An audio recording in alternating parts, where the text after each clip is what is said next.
오늘 하나님 말씀입니다. 누가복음 23장 26절에서 32절까지. 누가복음 23장 26절에서 32절까지 말씀 같습니다. 저희가 예수를 끌고 갈 때에 시몬이라는 구레네 사람이 시골로서 오는 것을 잡아 그에게 십자가를 지어 예수를 쫓게 하더라. 또 백성과 및 그를 위하여 가슴을 치며 슬피 우는 여자의 큰 무리가 따라오는지라. 예수께서 돌이켜 그들을 향하여 가라사대 예루살렘의 딸들아, 나를 위하여 울지 말고 너희와 너희 자녀를 위하여 울라. 보라, 날이 이르면 사람이 말하기를 수태 못하는 이와 해산하지 못하는 배와 먹이지 못한 젖이 복이 있으리라 하리라. 그때 사람이 산들을 대하여 우리 위에 무너지라 하며 작은 산들을 대하여 우리를 덮으라 하리라. 푸른 나무에도 이같이 하거든 마른 나무에는 어떻게 되리오 하시니라. 또 다른 두 행악자도 사형을 받게 되어 예수와 함께 끌려가니라. 오늘도 예수님 전합니다. 여러분들 말씀 받을 때 예수님의 은혜가 함께 임하기를 주의 이름으로 축원합니다. 오늘 이 본문의 말씀, 예수님 골고다로 올라가실 때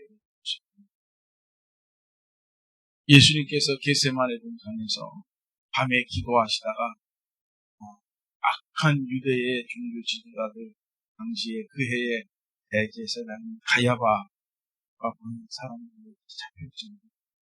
그리고 아무 죄도 없는데도 불구하고 종교재판을 받으십니다. 그래서 의로우신 이 예수님이 죄가 없으면 당연히 무죄로 방면을 해야 되는데도 불구하고 그들은 예수님을 정죄하고 십자가의 형을 언도했습니다. 그래서 이제 십자가를 지고 골고다로 향하게 된 것입니다. 골고다의 언덕, 다른 말로 얘기하면 겟세마네 동산이고 감난산이고, 이쪽에 예수님은 항상 오셨던 곳이죠. 기도를 위해서, 또 그리고 인류의 구원을 위해서, 제자들의 구원을 위해서 오셨던 일이 오늘은 고난의 일이 됐습니다. 본문에서 예수님께서 이 길을 가시는데, 이것은 이 길을 가시는 중에 있었던 일들의 신앙적 의미가 숨어 있습니다. 그래서 오늘은 그 내용을 함께 확인해보는 그런 시간을 갖겠습니다. 첫째로 뭐냐면 27절에 보니까 백성과 그를 위하여 가슴을 치며 큰 여자의 무리가 따라오고 슬피 우는 것입니다. 여기 백성과 및 그를 위하여 가슴을 치며 슬피 우는 여자의 큰 무리라고 했는데, 이것은 바로 교회가 예수님을 따랐음을 의미하는 겁니다. 여자는 예수님을 믿고 신뢰하는 성도들을 의미하는 거죠. 지칭합니다. 성경에서 교회가 등장할 때는 6명사 신부를 쓰고, 그리고 더 나아가서 여자로 비유하게 됩니다. 그러니까 당시 여인들이 예수님의 뒤를 따랐다는 것은 교회가 어떤 자리에 있어야 된다라고 하는 것을 우리에게 가르쳐주고 있는 거죠. 바로 예수님 따라가는 자리에 있어야 돼요. 교회는 항상 자기 생각을 따르거나 세상을 따르는 게 아니라 교회는 예수님을 늘 따라가야 된다고 하는 것을 보여주는 거예요. 여기서 따라오는지라 했는데, 이 말이 원어로 얘기하면 아콜루데오. 이 아콜루데오라는 말을 사전에서 찾아보면 함께 길을 걷다 또는 동행하다, 그리고 뒤를 따르다, 이런 단어들로 사용을 합니다. 교회는 예수님과 같은 길에 있는 거예요. 예수님이 가는 길 따로 있고 교회가 가는 길이 따로 있습니다. 항상 예수님과 같은 길, 그래서 예수님과 동행하는 것이 교회입니다. 언제나 교회는 예수님의 뒤를 따르려고 하는 겁니다. 이것이 성경에 말하는 예수님의 몸이 된 교회, 몸된 교회라고 말하는, 몸이 앞서가면 지체도 따라갑니다. 과연 우리는 어떤가? 이런 말씀 속에 예수님의 뒤를 정말로 따르던 여인들처럼 우리도 힘들고 어렵고 고통스러워도 그래도 이 길을 울면서도 따르는 그러한 성도들의 모습을 갖고 있는가라고 하는 것이 오늘 우리가 봐야 되는 것입니다. 성경에 보면은 성도란 말이 자주 나오는데 이거 한문으로 보면 거룩할 성자 그리고 무리라고 하는 도자를 써요. 무리 도자. 그러니까 뭐예요? 거룩한 무리라는 뜻이에요. 거룩한 무리. 우리를 가리켜서 거룩한 무리 성도라 칭하는 것은 우리가 거룩해서 그렇게 불러주는 게 아닙니다. 예수님 십자가 때문이에요. 예수님이 십자가 때문에 십자가를 따라가는 사람도 거룩해지는 거예요. 십자가 때문에. 그 십자가에서 흐르는 피. 어떤 게 아닙니다. 그 어떤 것도 우리를 거룩하게 만들 수가 없어요. 바로 십자가 때문입니다. 베드로전서 1장 19절에 보면 어린 양 같은 그리스도 오배로운 피로 한 것이라고 했어요. 어린 양 같은 예수님의 오배로운 피로 한 것이라고 했어요. 우리가 거룩하게 된 것은 그 어떤 것도 아니라 바로 예수님 피로, 예수님 피로 된 것이죠. 예수님의 십자가를 따르는 성도들, 그들이야말로 진정으로 거룩한 사람, 거룩한 무리들. 우리가 늘 예수님을 따르는 것으로 살아야 되고 거기에 그치지 않고 한 가지 더 있다면 마지막 최후에는 정말 예수님 재림 때는 신부라는 표현이 있습니다. 그리스도의 신부. 지금 우리가 십자가의 뒤를 따르지 않으면 그 어떤 것도 우리는 볼 수가 없게 되죠. 초대교회의 첫 번째 멤버들이 어떤 사람들이었는가 보면요. 예수님을 십자가에 못 박은 장본인들이었어요. 예수님 십자가에 못 박으라고 막 소리를 지르고 바라바를 놔달라고 했던 사람들이었죠. 그들을 향해서 베드로가 이렇게 말하죠. 너희가 예수님을 십자가에 못 박아. 그래서 죽였다. 너희들이 죽였다. 그는 우리의 구원자로 왔는데 너희들이 죽였다. 그 설교를 들은 사람들은 그럼 우리가 어찌해야 됩니까? 라고 고백하더라. 가슴을 치며 회개합니다. 그들이 모일 때마다 말씀을 들었고 그 말씀의 가르침을 받았고 그리고 그들은 늘 십자가의 뒤를 따르려고 했죠. 그래서 날마다 모일 때마다 한 것이 뭐냐면은 주의 만찬, 살을 의미하는 떡, 피를 의미하는 포도주를 나누는 주의 만찬을 하고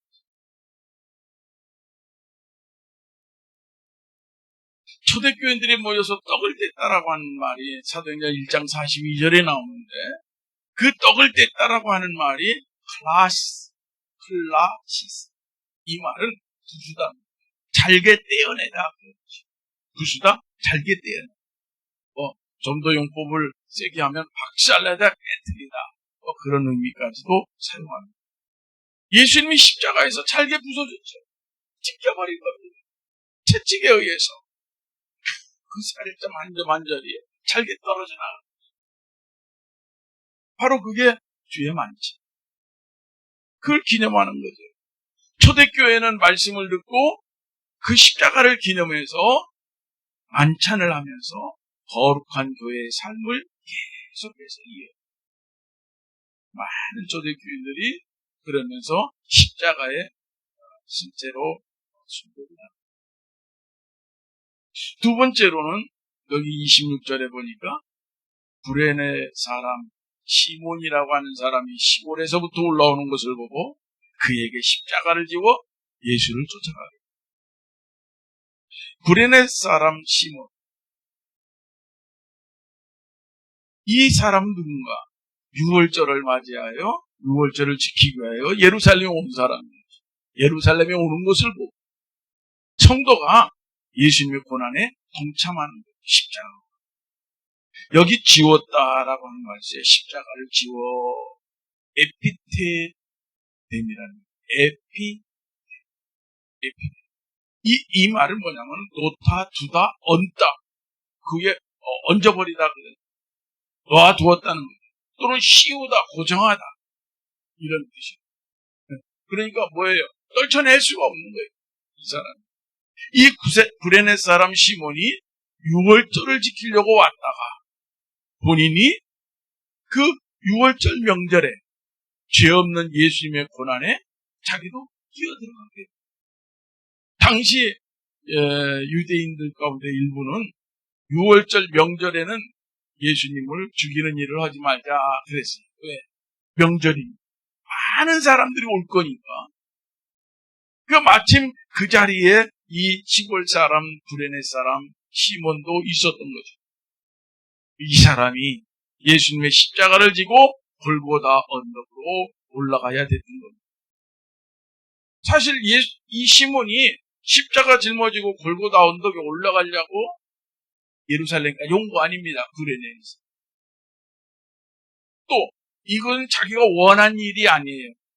자기가 원해서 손을 들고 신청을 해서 이 일을 감당하는 게 아닙니다.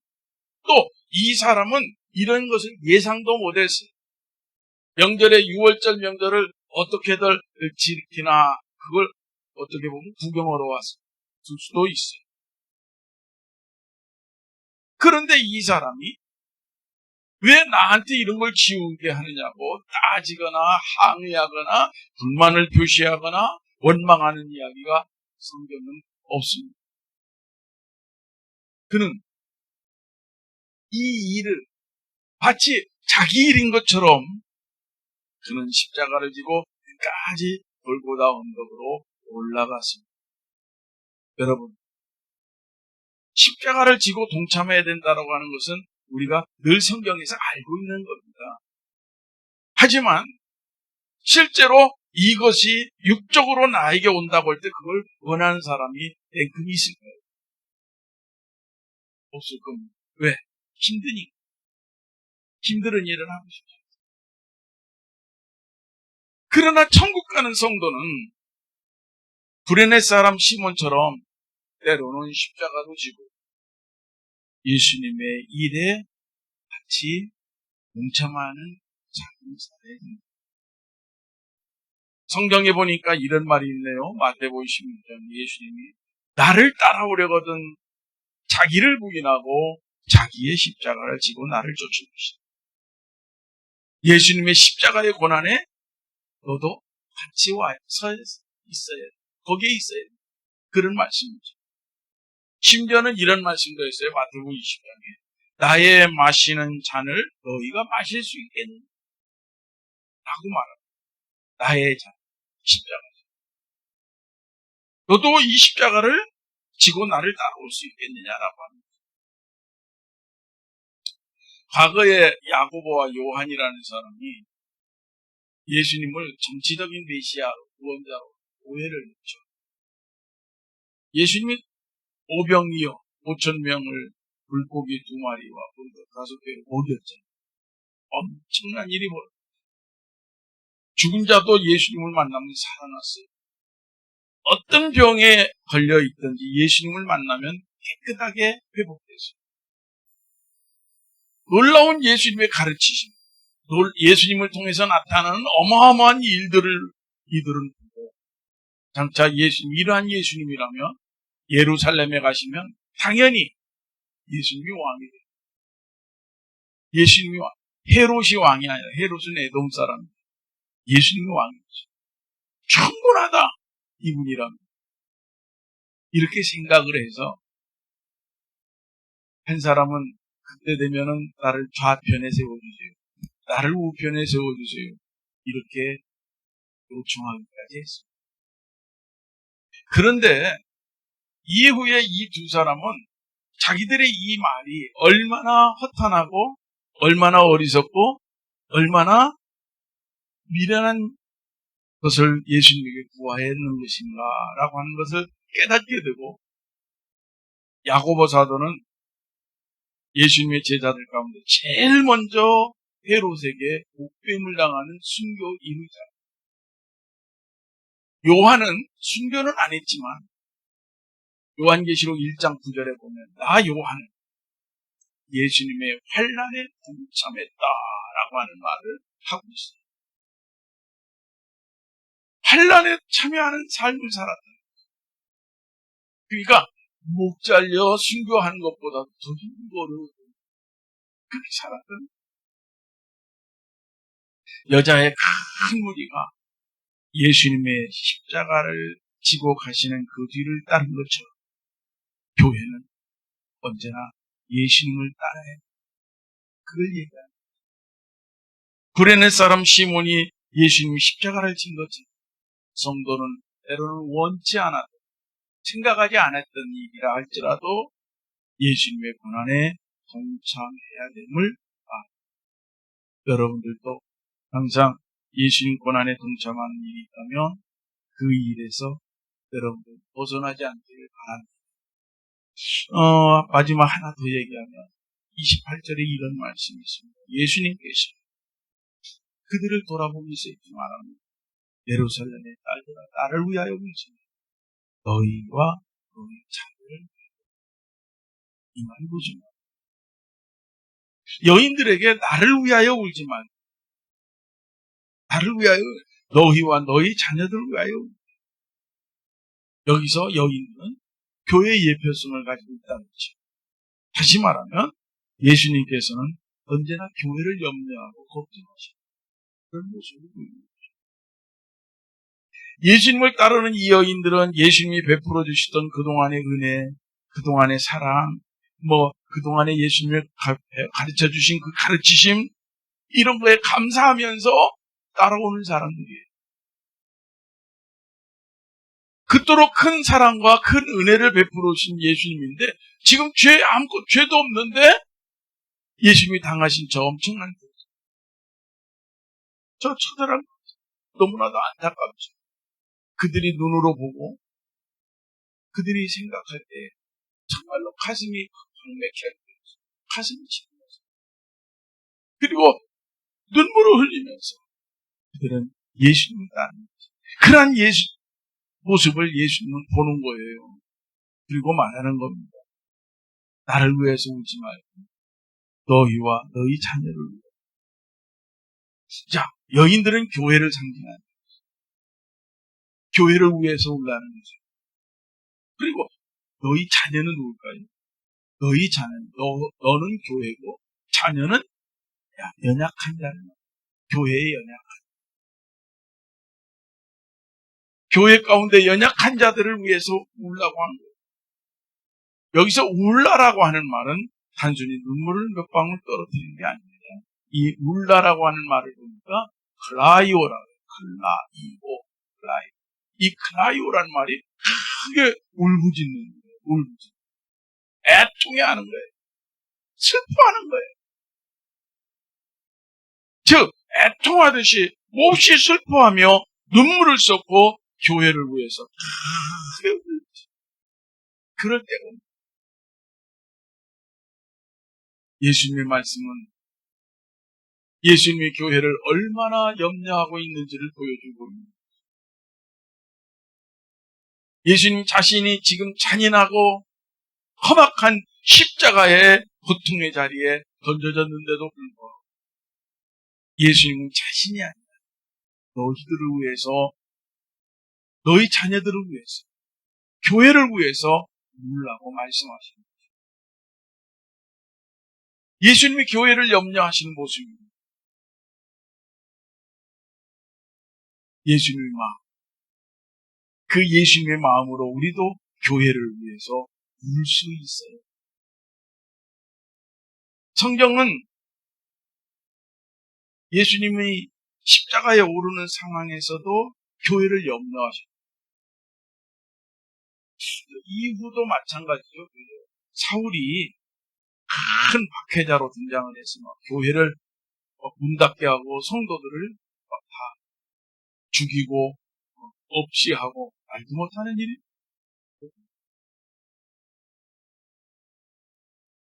예루살렘에서부터 시작해서 지금 이웃나라 다메섹까지. 그때 예수님이 사울을 향해서 사도행전 9장에 보면 이렇게 말합니다. 사울아 사울아 어찌하여 네가 나를 비방하냐. 근데 사울이 깜짝 놀랐어요.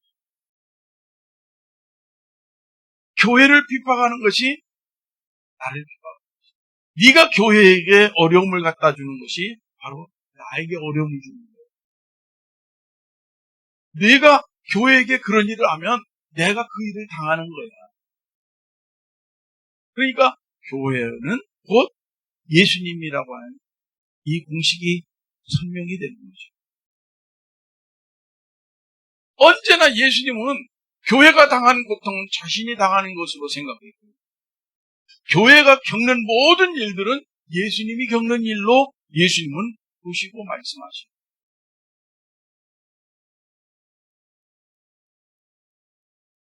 계시록에 보면 예수님께서 자기를 드러내신 것이 계시록입니다. 근데 거기에 보면 어린 양이란 단어가 계시록 22장에서 30번이나 나옵니다. 22장에서 30번 정도가 어린 양이란 단어가 계속 나옵니다. 어린 양.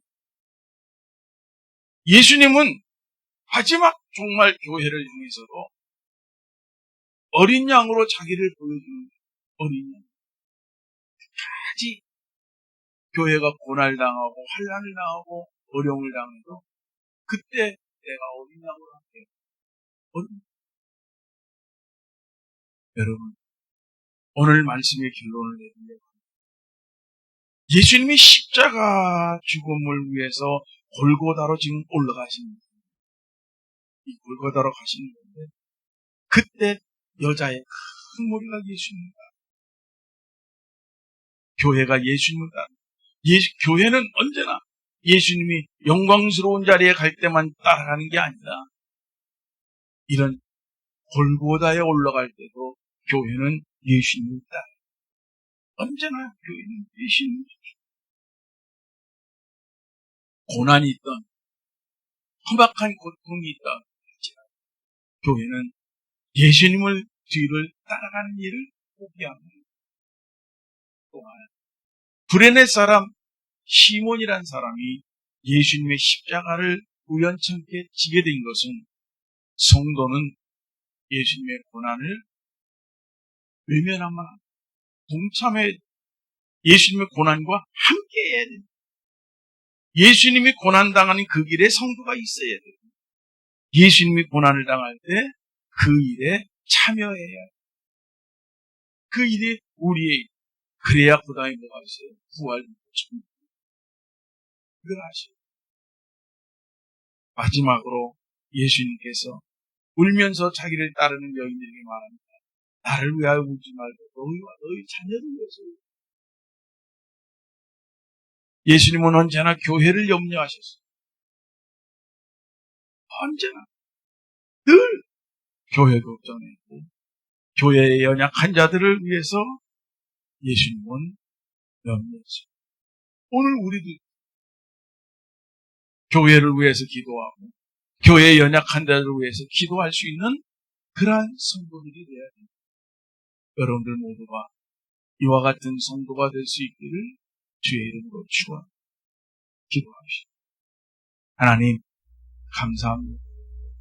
예수님 이름으로 모여서 예수님의 이름으로 기도하고 예배하며 마지막 시대를 살아가는 우리 소중한 성도들 하나님 저들의 앞길을 복되게 하시고 거룩하게 하시고 은혜롭게 하시고 풍성하게 하옵소서. 우로자로 흔들리고 치우치는 믿음의 삶이 아니라 하나님 나라를 향하여 날마다 나아가는 천국을 향하는 오직 예수님 신앙으로 굳건하게 뿌리를 내리는 그러한 거룩한 백성들과 되게 하옵소서. 예수님 이름으로 기도하옵나이다. 아멘.